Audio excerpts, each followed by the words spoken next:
It's perhaps one of the most terrifying cockpit voice recordings to ever be released. The final moments on the flight deck of Pulkovo Airlines Flight 612 were revealed to the public, showing a flight crew battling to save their plane from an incredibly dangerous aerodynamic stall often referred to as a tailspin.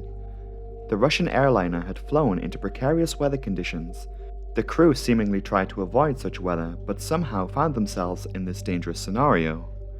We should take a closer look at this accident and what led to a loss of control on this plane, which ultimately killed so many people.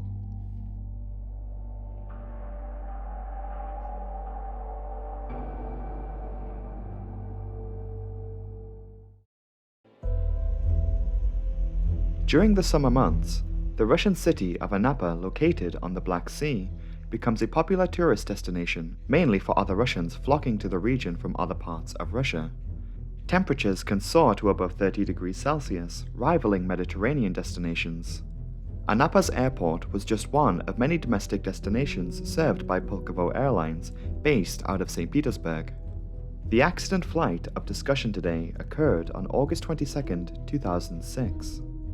Pulkovo Aviation Enterprise, or just Pulkovo for short, operated a mix of modern and older Russian planes.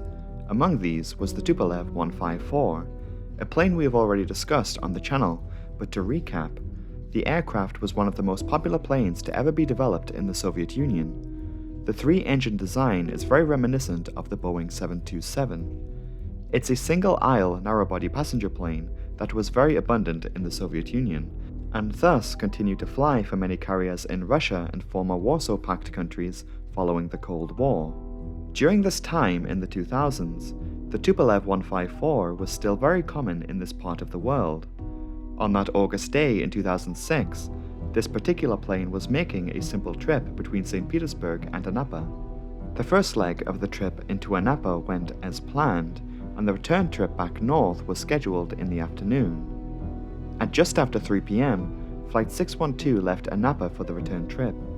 The flight plan would take the Tupolev plane over eastern Ukraine. Weather in this region, in hindsight, was objectively appalling. On the flight deck was a crew of 5. In the left seat was 49-year-old Captain Ivan Korogodin. He had acquired over 12,000 flight hours with nearly 6,000 in the Tupolev 154. His first officer that day was 59-year-old Vladimir Onyshchenko, also a highly experienced pilot with just under 12,000 flight hours logged, over 2,000 in this plane. He was not in the right-hand seat. Instead, this was occupied by a pilot under training, 23-year-old Andrei Kodnovich. Being just 23, he was still very early in his flying career, with just 189 hours logged, just 88 of which were on the Tupolev. Also on board was a flight engineer, 51-year-old Viktor Makarov, another member of crew with substantial experience on this plane, and the navigator, 36-year-old Igor Levchenko, again someone who had accumulated several thousand hours on this plane. As the city of Anapa is a tourist destination for many Russians, most on board were families returning home. At least 45 of the 160 passengers were children. For the first half hour of the flight, the plane climbed to its cruising altitude of 10,700 meters, around 35,100 feet. The pilots of Flight 612 did have the necessary information about weather forecasted, indicating possible thunderstorms along their flight path. Air traffic control, however, did not notify them of the hazards in flight. Once observing the large storm cells ahead of them, the captain suggested deviating around the storms. Not an uncommon practice, as pilots often do wish to avoid stormy weather for obvious reasons. Flight 612 deviated some 20 kilometers away from their flight plan. Afterward, the captain then suggested a climb to fly over the storm. What the flight crew did not know was that this storm actually towered much higher than usual. Records indicate that the storm had a ceiling that extended up to around 49,000 feet, much higher than any commercial plane aside from Concorde could fly. The pilots, not knowing this key piece of information, initiate a climb. What you are about to hear is the cockpit voice recording from inside the flight deck in the flight's final minutes. Though we'll interject at key moments, The recording largely speaks for itself, and in its final seconds can be very unsettling to viewers watching.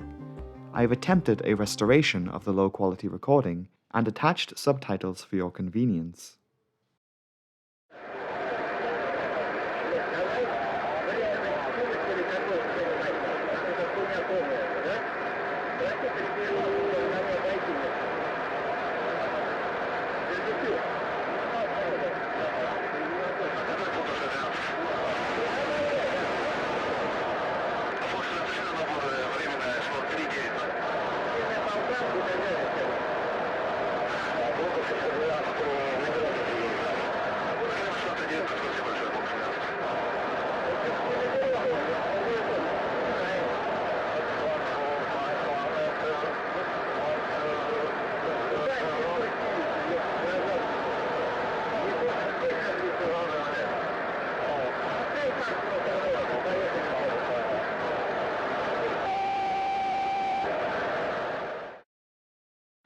The captain initializes a climb to a higher altitude, though pilot under training Andrei Kodnovich was in control in the right-hand seat. In this case, they sought to climb to an altitude of 39,000 feet, or flight level 390. Just to note here that as later stated by other crew members, altitudes on this flight were officially measured in meters. However, the use of flight levels suggests that they were jumping between feet and meters. Flight 612 had entered an area of severe turbulence, and the captain would soon notice hail as they approached the thunderstorm.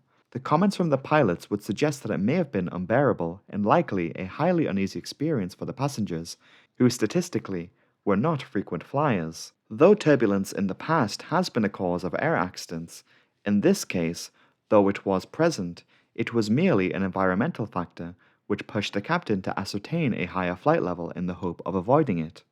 The comments and language from the captain to his work colleagues is also highly questionable.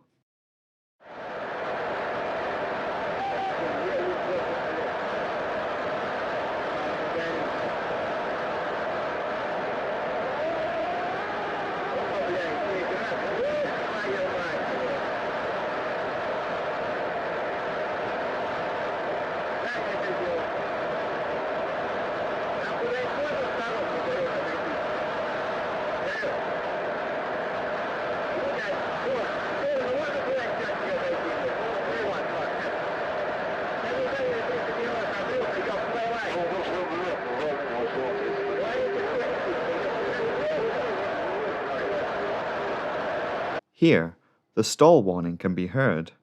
The pilot flying had been flying in a manual setting with altitude increasing at a high rate. The Tupolev 154 did not have an advanced autopilot that could climb or descend on its own. This needed to be done manually, as the plane only had the ability to hold altitude. In the efforts to climb higher, the plane's angle of attack had increased to a critical angle. Sources indicate that the plane had a nose-up attitude of 46 degrees, which is far higher than a passenger plane should normally position themselves at. What would happen in the next moments is that the plane's overall speed would drop significantly to or near to 0. This would instigate a critical aerodynamic deep stall.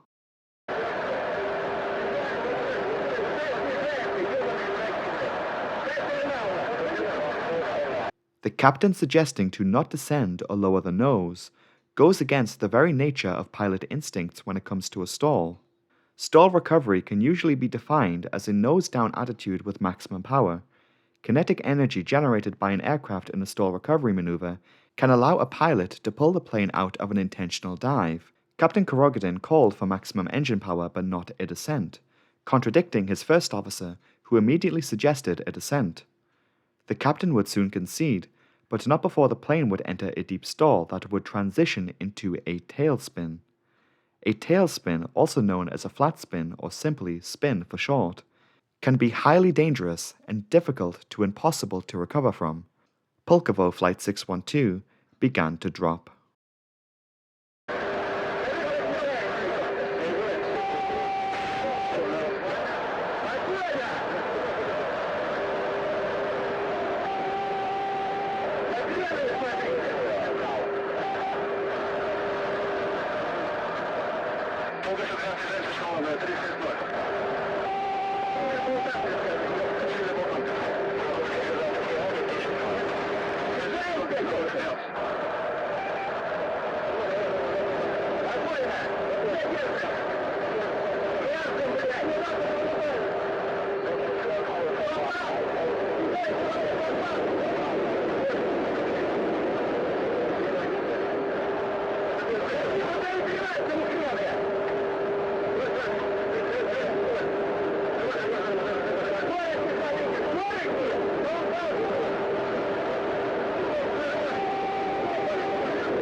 The stall warning was still ringing throughout. The pilots had likely begun to realize how dire their situation was, as Mayday and SOS calls go out. The plane was out of control, with no forward speed to pull themselves out of the fall. For the passengers in the cabin, this would not have been a comfortable final moment of their lives, as those looking out of the window would have seen cloud followed by the ground coming up towards them, coupled with the sensations that come from being in a plane that is simply falling. The final moments on the flight deck were recorded here, and I will let this play out. The atmosphere quickly turns to a state of pure panic from the moment that the ground emerged from the clouds. The recording is extremely unsettling. If you wish to skip, please use the timestamp provided.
Pulkovo Flight 612 crashed in eastern Ukraine, 28 miles northwest of Donetsk.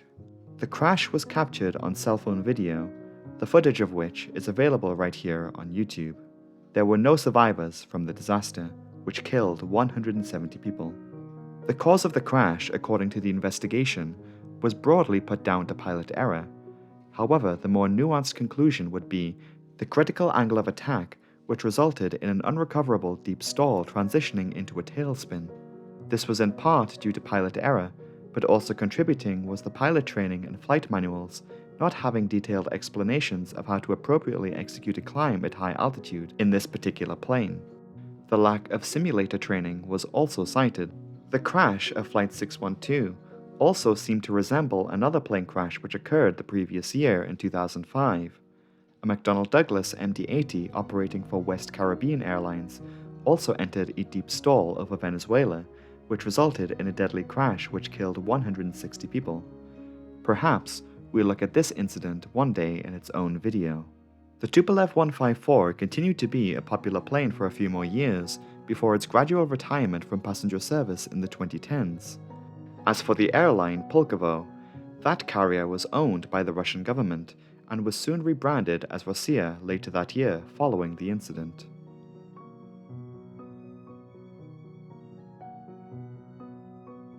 Hello, and thanks so much for watching. If you found this video to be interesting, be sure to like and subscribe, as there is always a new video every Saturday. Anyway, I shan't make this long. I wanted to take a moment to thank my patrons over on Patreon for their incredible support.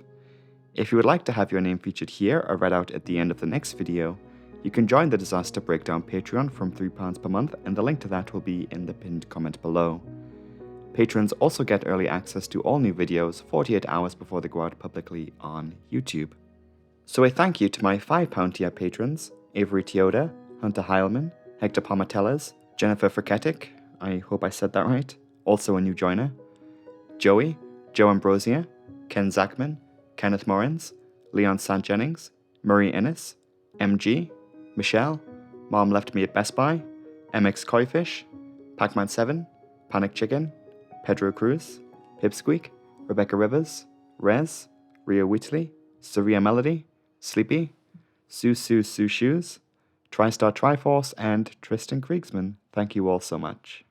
Also, a very big thank you to the £10 tier patrons for the incredibly generous support. Ada Montgomery, Ann Sid, Bard Ghost Isu, Derek Bean, Epsilon, Erin Wilson, Extreme Brooklyn Accent, Karma, Lily K. May, also a new joiner, Megan Garrick, Mike Milton, Roger Mayer, So FP, Steve Cottrell, Thick Coconut, Vapronva, and Where Are My Cheetos? And that is it for me this week. Have a good weekend, and I will see you next time. Goodbye.